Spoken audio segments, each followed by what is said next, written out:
नमस्कार, आदाब, जय हो।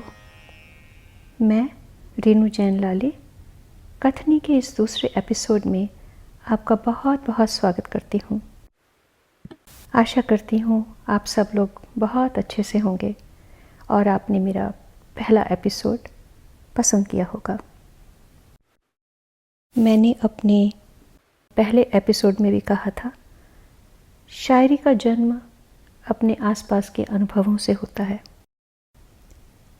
एक बहुत ही प्रचलित कपलेट है, 2 लाइन्स हैं, किसी गज़ल की या किसी मुक्तक की मुझे नहीं मालूम, लेकिन उसके जो उर्दू पोएट हैं उनका नाम है इमाम बख्श नासिक जी। वो कहते हैं कि ज़िंदगी जिंदा दिली का नाम है, मुर्दा दिल क्या खाक जिया करते हैं। ज़िंदगी जिंदा दिली का नाम है, मुर्दा दिल क्या खाक जिया करते हैं।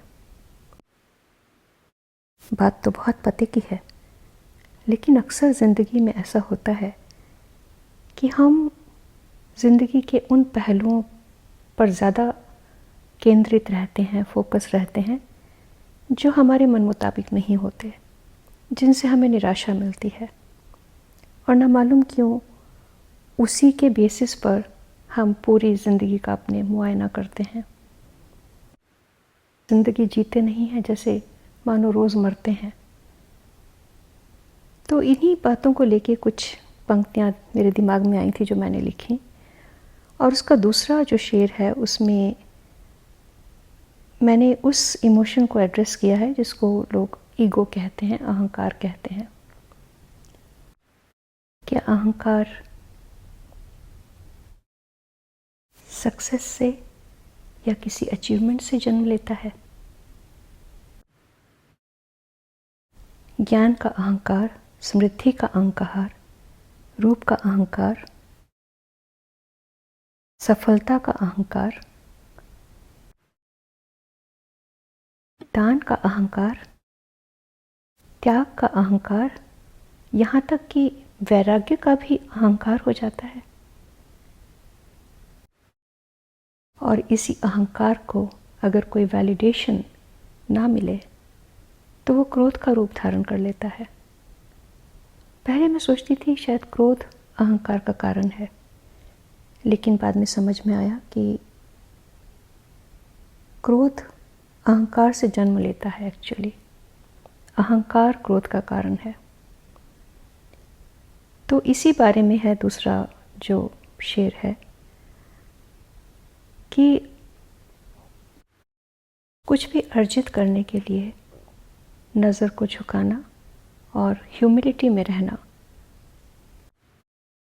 यानी विनम्र रहना, एक रिसीविंग मोड में रहना कितना ज़रूरी है। उपलब्धियों की तो कोई सीमा नहीं होती।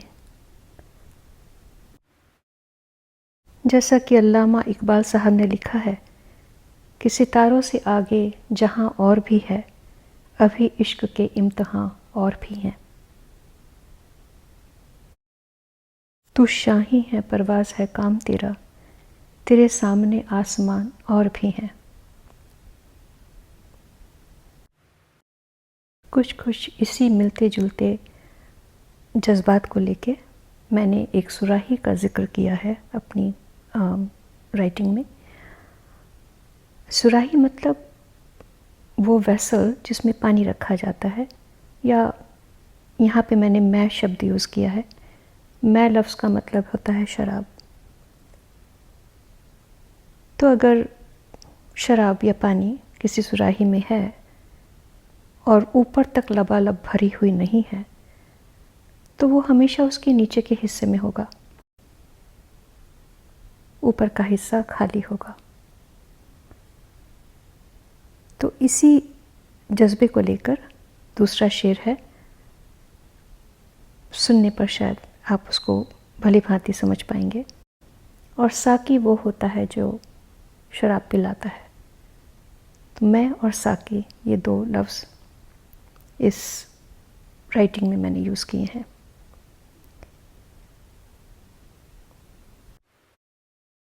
तो चलिए सुनते हैं लाली क्या कहती हैं।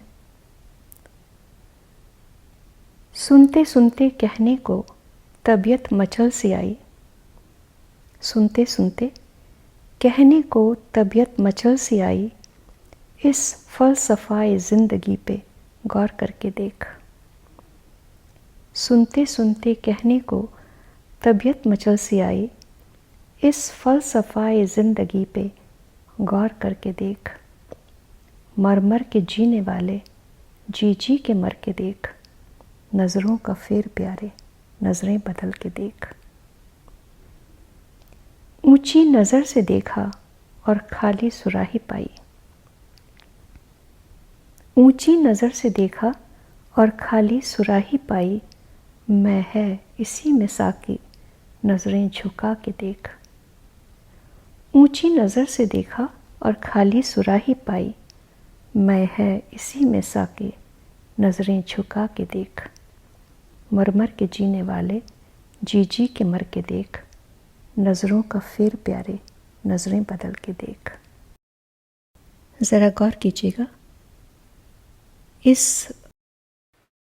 इस पोइट्री के दूसरे शेर में पहले शेर का जो भाव है वो भी निहित है। यानी सुराही जब आधी भरी है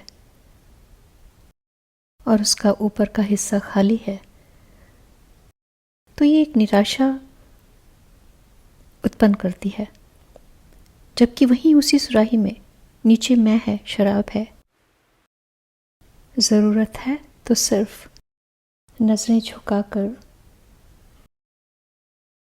उसे पहचानने की, हाथ बढ़ाकर उसे छू लेने की, प्याले में उंडेल उसे पी लेने की। एक झुकी नज़र और उसका कमाल। ध्येय कितना भी ऊंचा हो, चांद सितारों आसमानों को छूने की तमन्ना हो, लेकिन नज़र वहीं हो जहां वो शराब है। तो क्या ये करना इतना आसान हो सकता है कि हमेशा हम हम्बल रहें, ह्यूमिलिटी में रहें? कहना तो आसान है, लेकिन कोशिश करते हैं। कहते हैं ना कि करत करत अभ्यास के जड़मति होत सुजान। उम्मीद करती हूँ कथनी के नेक्स्ट एपिसोड में आपसे जल्दी ही दोबारा मुलाकात होगी। तब तक के लिए मैं आपसे विदा लेती हूँ। जय जय हो।